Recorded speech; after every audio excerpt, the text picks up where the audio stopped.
YouTube channel Ajamil मेरी बात में आपका स्वागत है। आज हम चर्चा करेंगे कि वर्तमान परिस्थितियों में हमारे रंगमंच को क्या करना चाहिए, उसका दायित्व कैसे और क्या परिवर्तन इसमें किए जाएं कि हमारा काम कहीं पर भी सफ़र न करे और हम एक नई दिशा पकड़ लें। यहाँ से कहा जाता है कि देश काल परिस्थितियाँ जैसे जैसे बदलती हैं, हमारा रंगमंच भी वैसे ही बदलता रहता है, उसी के हिसाब से आकार लेता रहता है। इस समय देश काल और परिस्थितियों तीनों में अंतर हुआ है। लॉकडाउन के बाद हमारे रंगकर्मी बहुत चिंतित हुए कि अब क्या किया जाएगा, क्योंकि आइसोलेशन की बात सामने आई, सोशल डिस्टेंस की बात सामने आई। तो ये हुआ कि जब सोशल डिस्टेंस होगा तो जाहिर है कि दर्शक हमारे सभागार में, हमारे ऑडिटोरियम में नहीं आ सकेंगे, और नहीं आ सकेंगे और दर्शक ही नहीं होंगे तो रंगमंच कैसे किया जाएगा। इस सब चीज़ को लेकर के समस्या आई सामने, कैसे करेंगे, मिलना जुलना ही नहीं हो पाएगा तो रंगमंच के बारे में सोचा कैसा जाएगा। ये एक अलग बात है कि अब धीरे धीरे इसमें परिवर्तन हो रहा है, चीज़ें बदल रही हैं।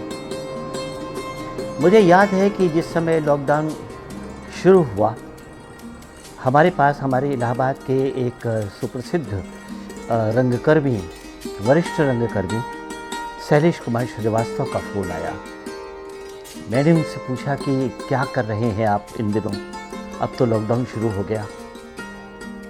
कहने लगे नहीं, मैं बड़ा खुश हूँ, कोई प्रॉब्लम नहीं है उसमें, और इन दिनों मैं अपने बच्चों के साथ खेल रहा हूँ, बच्चों के बीच में हूँ और उनसे पपेट बनाना सीख रहा हूँ, जो कि उन्होंने एक कार्यशाला में प्रशिक्षित होने के दौरान सीखा था।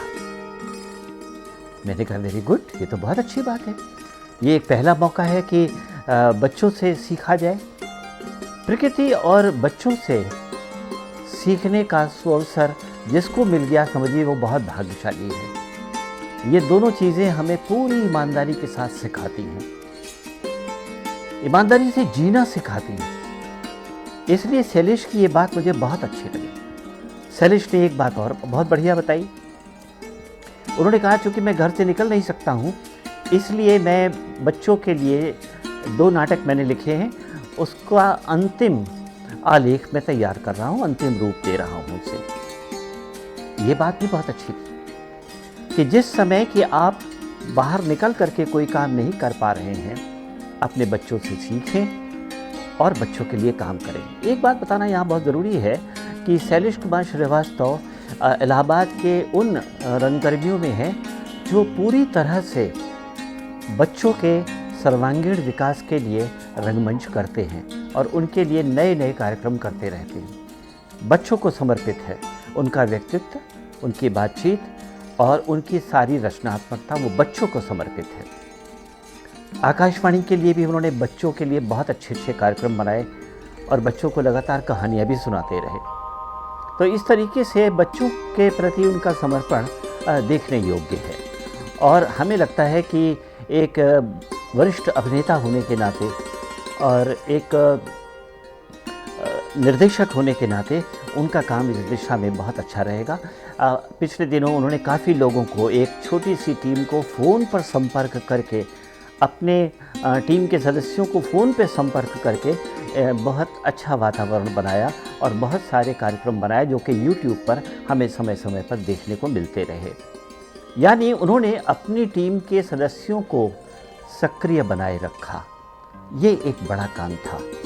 देश काल परिस्थितियाँ बदली तो धीरे से हम भी बदल लिए। एक बात का जिक्र और करना चाहूँगा। हमारे यहाँ, हमारे शहर के भीतर अनिल रंजन भौमिक एक वरिष्ठ रंगकर्मी, ये फेसबुक लाइव इन्होंने किया और बादल सरकार के बारे में बहुत ही अच्छा वक्तव्य दिया इन्होंने।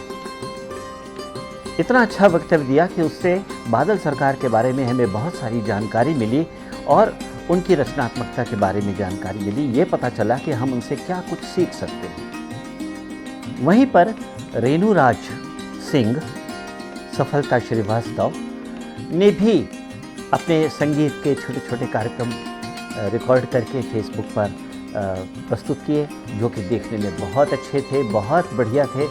बहुत अच्छा लगा उन्हें देख करके कि वो लोग सक्रिय हैं और अपने घर में आइसोलेट रहने के बावजूद कुछ न कुछ वो कर रहे हैं अपने मोबाइल कैमरे के माध्यम से।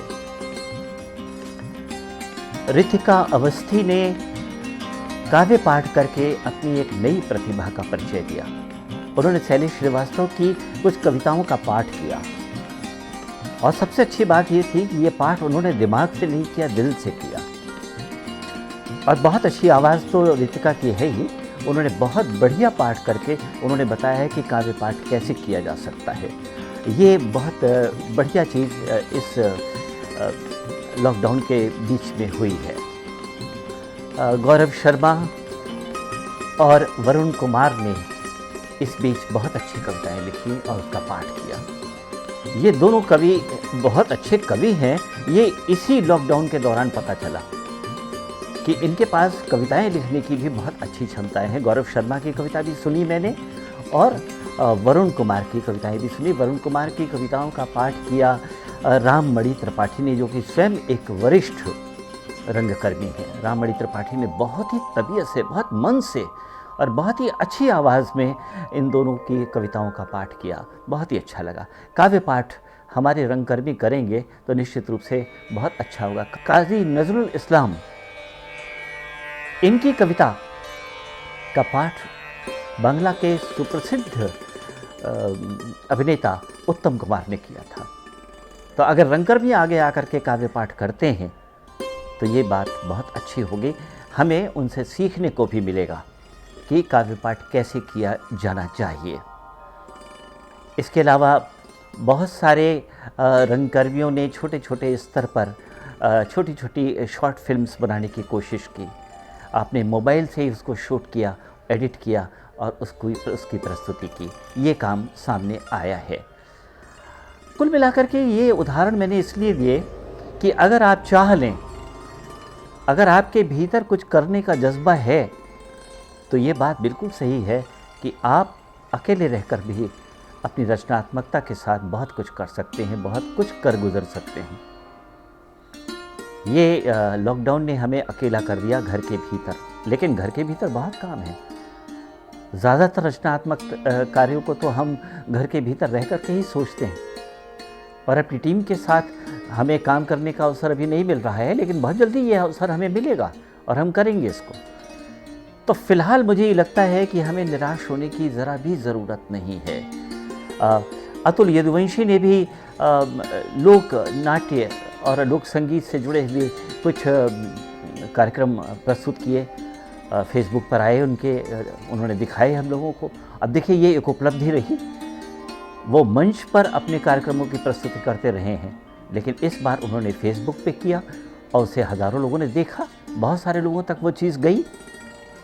तो हमें ये नहीं भूलना चाहिए कि ये जो माध्यम है सोशल मीडिया का, हम इसे इग्नोर करके नहीं चल सकते।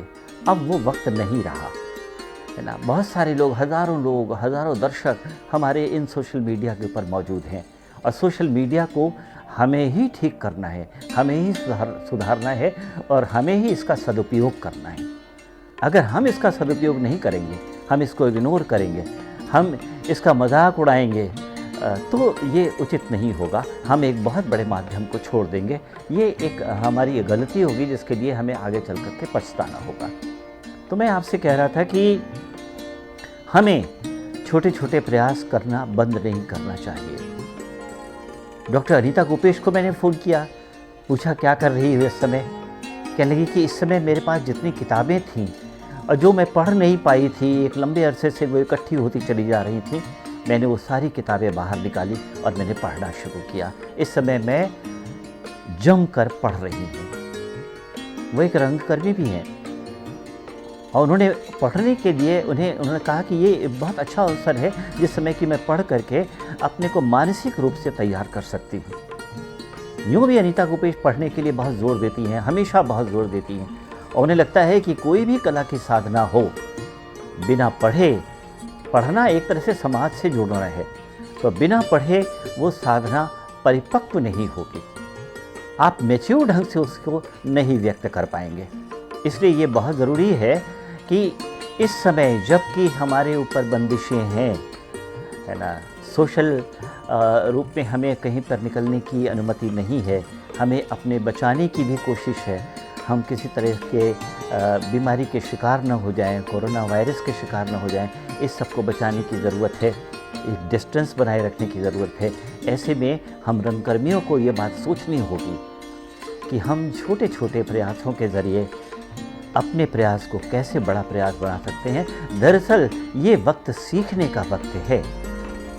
इस समय हमें सीखना चाहिए, जो हमें नहीं आता वो सीखना चाहिए। आप कोई वाद्य यंत्र बजाना भी सीख सकते हैं इस मौके पर। आप संवादों की अदायगी सीख सकते हैं। अपने घर में रहिए और किताबें उठा करके संवादों को बोलिए, ज़ोर ज़ोर से बोलिए, और बोल करके आप पाएंगे कि आपने संवाद बोलना सीख लिया। तलफ़ुज़ सही कीजिए, उच्चारण सही कीजिए, ये सारी चीज़ें बहुत ज़्यादा आवश्यक हैं।